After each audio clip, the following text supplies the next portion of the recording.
प्रदेश सरकार पर भरोसा किसानों का, वहीं रीति एवं नीति से किसान नाराज। अभी भी उम्मीद सरकार पर बड़ा बोनस अब तक के इतिहास में नहीं। प्रदेश सरकार द्वारा किसानों से किए गए वादों पर पानी फिरता नजर आ रहा।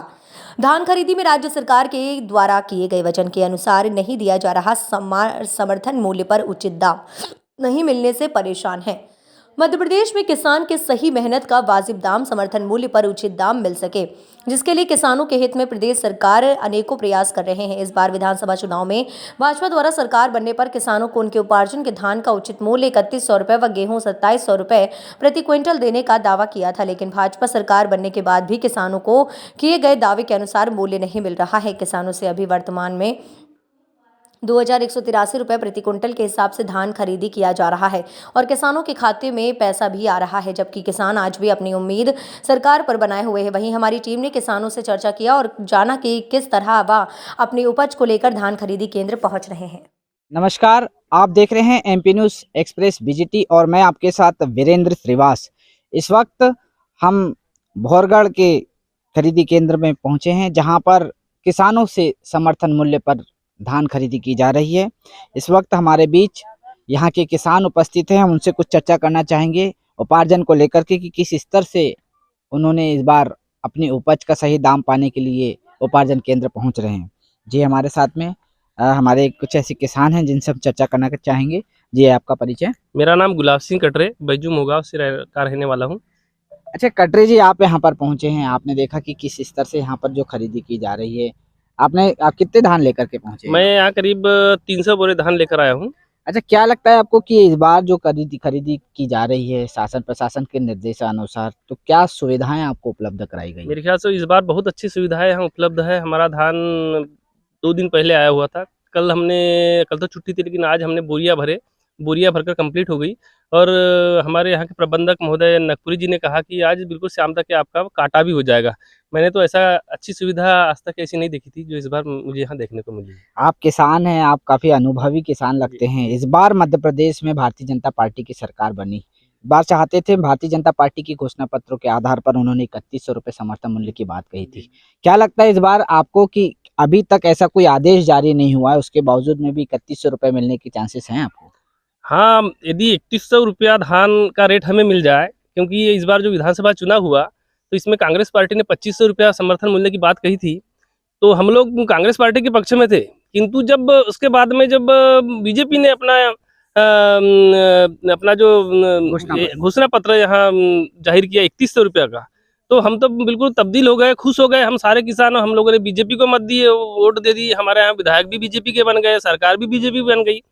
यदि इस बार यदि हमारा जो 3100 रुपया धान का यदि कीमत यदि मिल जाए हमें, तो हम बहुत खुश रहेंगे, हम मालामाल हो जाएंगे। और अगली जो सरकार यदि सेंटर गवर्नमेंट की बात करते हैं, तो सेंटर में भी हम लोग बीजेपी को बनाएंगे यदि 3100 रुपया धान का मूल्य हमें मिल जाता है। तो आपने सुना कि किस स्तर से किसान आज भी आस लगाए बैठे हुए हैं कि किस स्तर से जो 3100 रुपए समर्थन मूल्य पर घोषणा पत्र के आधार पर भारतीय जनता पार्टी ने अपनी वोट बैंक की राजनीति करके किसानों के साथ में उनकी उपज का सही दाम की बात कही थी, वो कितना कारगर सिद्ध होता है, इसके बारे में और भी जानकारी चाहेंगे।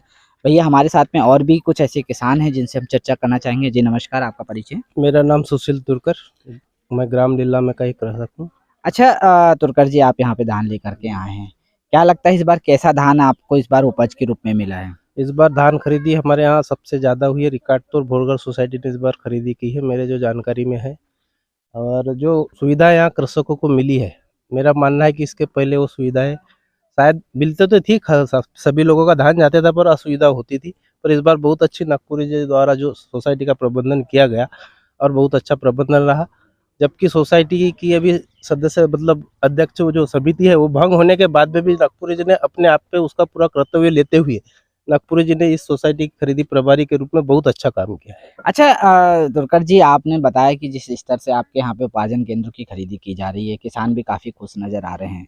एक अपन इसमें राजनीति का एक छोटा सा रूप लेकर के ध्यान करें, तो क्या आपको ऐसा लगता है कि अभी तक के मध्य प्रदेश में कभी इतने बड़े रूप में जी बोनस के रूप में कभी सरकार ने इतना बड़ा रूप पैसा दिया है क्या किसानों को? नहीं, इसके पहले तो कभी बोनस के रूप में कि इतना बड़ा पैसा नहीं दिया था। इसके पहले माननीय शिवराज जी जो मुख्यमंत्री बने थे, 200 रुपये बोनस जून के महीने में उन्होंने डाला था। और इस बार जो बीजेपी की सरकार आई है। और किसानों के जो हमारा जो धान बाहुल्य क्षेत्र है, इस क्षेत्र में किसानों को धान बाहुल्य क्षेत्र में 3100 रुपया प्रति कुंटल धान खरीदने का जो उन्होंने वादा किया था, उसी वादे के ऊपर कृषकों ने जो धान बाहुल्य एरिया में है, सबसे ज्यादा अगर मतदान हुआ है तो बीजेपी को हुआ है। और बीजेपी ने इस बात पर खरा उतरना चाहिए, किसानों के आहूत नहीं करना चाहिए, क्योंकि किसानों को समर्थन मूल्य 3100 रुपये देना चाहिए। आपने सुना कि किस स्तर से किसान आज भी आस पर हैं और वो बार बार यही बातों को चेताया जा रहा है कि इस बार जो मध्य प्रदेश में सरकार बनी है वो सिर्फ किसानों के लिए हित में के लिए बनी थी। किसानों के जो घोषणा पत्र उन्होंने किया था उसके आधार पर आज सरकार बनी है। क्योंकि आगामी समय में लोकसभा का चुनाव है और निश्चित तौर पर सरकार उस बातों को लेकर के सामने रखें और बोनस के रूप में उन्हें 3100 रुपये तक की समर्थन मूल्य पर धान की खरीदी के साथ में उनका मूल्य मिल सके। ऐसी आस के साथ में मध्य प्रदेश के किसान बालाघाट जिले की हर एक खबर को सामने रख करके आपके साथ में उनका मूल्य मिल सके। ऐसी आस के साथ में मध्य प्रदेश के किसान बालाघाट जिले की हर एक खबर को सामने रख करके आपके माध्यम से हम सारे क्षेत्रों में और शासन प्रशासन को बार बार यही चीज़ों से अवगत करा रहे हैं कि क्षेत्र की जनता सिर्फ चाहती है तो 3100 रुपये समर्थन मूल्य के धान की। हमारे साथ में इस खरीदी केंद्र के प्रभारी महोदय हमारे साथ उपस्थित हैं। अब जानना चाहेंगे कि इस बार शासन की कौन सी रीति नीति और देश के आधार पर आदेशित इस बार जो खरीदी केंद्र के प्रभारी के रूप में हमारे बीच में नकपुरे जी हैं, हमसे चर्चा करना चाहेंगे। जी नकपुरे जी नमस्कार। नमस्ते सर। जी आपका पूरा परिचय सबसे पहले सर बताएं। मैं सुनील कुमार नकपुरे, सहायक प्रबंधक भोरगढ़ सोसाइटी और खरीदी केंद्र भोरगढ़ का प्रभारी। अच्छा नकपुरे जी, आप भी काफ़ी अनुभवी हैं, लगभग हम इतने सालों से देख रहे हैं कि आप उपार्जन केंद्र में खरीदी का कार्य कर रहे हैं। देख सकते हैं कि जिस तरह से जो आपने सुविधाएं की, आपकी जनता, आपके क्षेत्र की जनता आपको काफ़ी सराह रही है कि आपने काफ़ी अच्छा उत्कृष्ट कार्य करते हुए अपने उपार्जन केंद्र का कार्य कर रहे हैं। कि लगता है इस बार जो समर्थन मूल्य पर आपने जो नीति रीति के आधार पर खरीदी किए हैं, क्या लगता है आपको कि क्या ये बदलनी चाहिए कि वैसे ही रहना चाहिए? सर ऐसा है कि जो हम बात करें खरीदी की, तो जो हमको ट्रेनिंग दी जाती है या जो हमारी बैठक आहूत की जाती है, उसमें सर हमको बहुत सारे गाइडेंस दिए जाते हैं कि 7 दिन के अंदर परिवहन होगा, आप खरीदी अच्छे करो। तो सर हम तो अपने स्तर पर खरीदी अच्छी कर रहे हैं, लेकिन सर परिवहन की बहुत बड़ी समस्या है। जो आज मेरे पास में भी लगभग 14,000 कुंटल परिवहन होना शेष है। तो सर अब इसमें तो हम सवाल उठाएंगे ही कि हम खरीदी तो कर रहे हैं, लेकिन शासन 7 दिन के अंदर में परिवहन होना चाहिए, लेकिन वो नहीं कर पा रही है। तो सर जब शॉर्टेज की बात आएगी तो सर उसमें खरीदी प्रभारी को सीधा सीधा बकरा बनाया जाएगा। तो सर ये कहाँ तक न्यायोचित है? मेरा ये सीधा सीधा सवाल है कि ये ऐसा नहीं होना चाहिए, परिवहन जल्दी होना चाहिए, क्योंकि शॉर्टेज की राशि अगर खरीदी प्रभारी से वसूल की जाती है तो डायरेक्ट खरीदी प्रभारी को बकरा बनाया जा रहा है। अच्छा महोदय, आपसे चर्चाओं के दौरान में हमें अभी जो जानकारी लगी हम इसके बारे में तो करेंगे ही चर्चा, लेकिन साथ में आप ये बताएं कि जो ईपीओ की बात करते हैं अपन बार बार, जो ईपीओ आती है सर, जो किसान अपनी जो समर्थन मूल्य की बातें करते हैं, तो इसमें आपको लगता है कि कितने कृषकों ने अभी तक आपके पास में धान दे चुके हैं? सर मेरे पास में कुल सदस्य संख्या भी 560 किसानों ने धान दे चुका है और मेरे पास लगभग 27-28 किसान और शेष रह गए हैं जिन्होंने स्लॉट बुकिंग कराए हैं। अच्छा एपीओ की बात करें तो आपके यहाँ अभी भी ये छल्लियाँ लगी हुई है, स्टेक लगे हुए हैं, लेकिन परिवहन अभी तक नहीं हुआ, तो ईपीओ तो लगभग नहीं हुआ होगा जारी। क्या लगता है यहाँ के किसान आपको क्या कैसे कहते हैं, क्या किस तरह से आप उनको समझाइश देते हैं? सर ऐसा है कि मैंने जो खरीदी करा था 2 बारदाने में खरीदी करा हूँ मैंने। पहला बारदाना पुराना बारदाना है सिंगल यूज, और दूसरा नया बारदाना है। सर जो हमने पुराना बारदाना में पहले खरीदी करे हैं, अब सर वो स्टेक में लग चुके हुए हैं, और जो नए बारदाने में हम खरीदी कर रहे हैं वो बाहर के बाहर ही परिवहन होते जा रहा है, क्योंकि अंदर जाने में ट्रक जाने में अंदर में तकलीफ हो रही है। तो सर इसमें ये हो रहा है कि किसानों का यूपीओ उसमें जनरेट नहीं हो पा रहा है। कारण यह है कि परिवहन स्लो, और दूसरी चीज़ जो अपने शुरुआत में किसानों की धान खरीदी थे उनके धान अंदर फंसा हुआ है, क्योंकि वो पुराने बारदाने में खरीदे थे। तो इसमें सर किसानों को पेमेंट के लिए बहुत दिक्कत हो रही है। रोज़ सुबह से हम 4-5-10 फ़ोन आते रहते हैं। हम उनको समझाते हैं कि सर आपने पुराने बारदाने में खरीदी करवाए थे और हम उस बारदाने को अभी तक भिजवा नहीं पाए हैं। ऐसा करके हमको किसानों को समझाइश देना पड़ता है।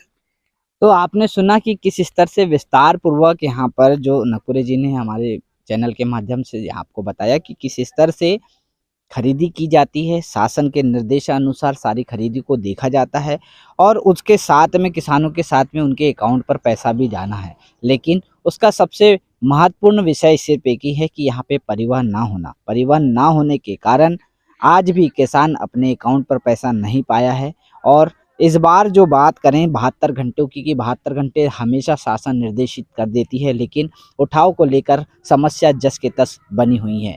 अब देखना यही होगा कि शासन प्रशासन इस ओर कितना ध्यान देती हैं और उठाव को लेकर के कौन सी नीति निर्देश जारी करते हैं। मैं बालाघाट से Virendra Shrivas, MP News Express Balaghat.